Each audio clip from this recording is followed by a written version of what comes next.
വലിയ പറമ്പിൽ വാഹനാപകടത്തിൽ 2 മരണം, 3 പേർക്ക് പരിക്ക്. നിർത്തിയിട്ട ലോറിക്ക് പിന്നിൽ കാറിടിച്ച അപകടം.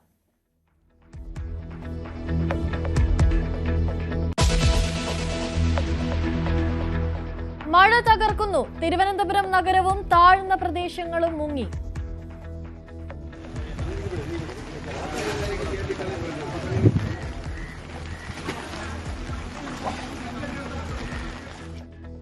നാളെയും മഴ തുടരും. വടക്കൻ ജില്ലകളിൽ മഴ കനക്കും.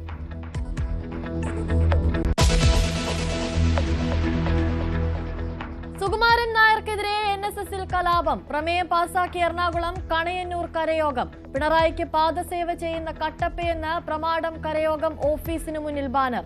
ജനറൽ സെക്രട്ടറിക്ക് ആദരാഞ്ജലി അർപ്പിച്ച് തിരുവനന്തപുരം നരുവാമൂട് ഫ്ലക്സ്.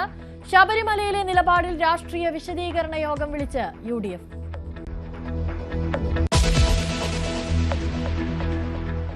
KM ഷാജഹാന്റെ അറസ്റ്റിന് പോലീസിന് തിരിച്ചടി. ജാമ്യം നൽകി CJM കോടതി.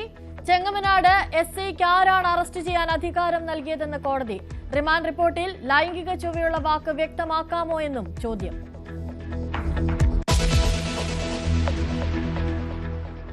ഹമാസിനെ ഇല്ലാതാക്കും വരെ യുദ്ധം തുടരുമെന്ന് UN പൊതുസഭയിൽ നെതന്യാഹു. ഇറാനെതിരായ ഉപരോധം തുടരണമെന്നും ഇസ്രയേൽ പ്രധാനമന്ത്രി. പ്രസംഗം ബഹിഷ്കരിച്ച് നിരവധി രാജ്യങ്ങൾ. ഗാസയിൽ ഉച്ചഭാഷണിയിലൂടെ പ്രസംഗം കേൾപ്പിച്ചു. യുദ്ധം അവസാനിപ്പിക്കാനുള്ള കരാർ ഉടനുണ്ടാകുമെന്ന് ട്രംപ്.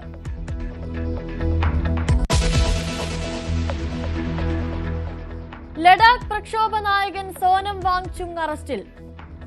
വിശദമായി ചോദ്യം ചെയ്യാൻ അജ്ഞാത കേന്ദ്രത്തിലേക്ക് മാറ്റി. സംസ്ഥാന പദവി ആവശ്യപ്പെട്ടുള്ള പ്രതിഷേധം തണുപ്പിക്കാൻ ഇടപെട്ട് കേന്ദ്ര സർക്കാർ. വിവിധ സംഘടനകളുമായി ചർച്ച തുടരുന്നു.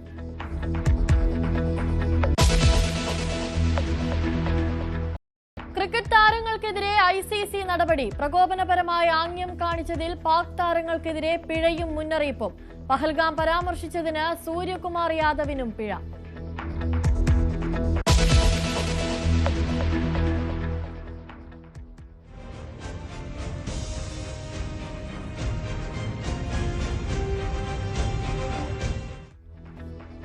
ലഹരിക്കെതിരെ ഒന്നായി Keralam. News 18 campaign AD 2025 grand finale തിരുവനന്തപുരത്ത്. ഉദ്യമത്തെ പ്രശംസിച്ച് വിദ്യാഭ്യാസ മന്ത്രി.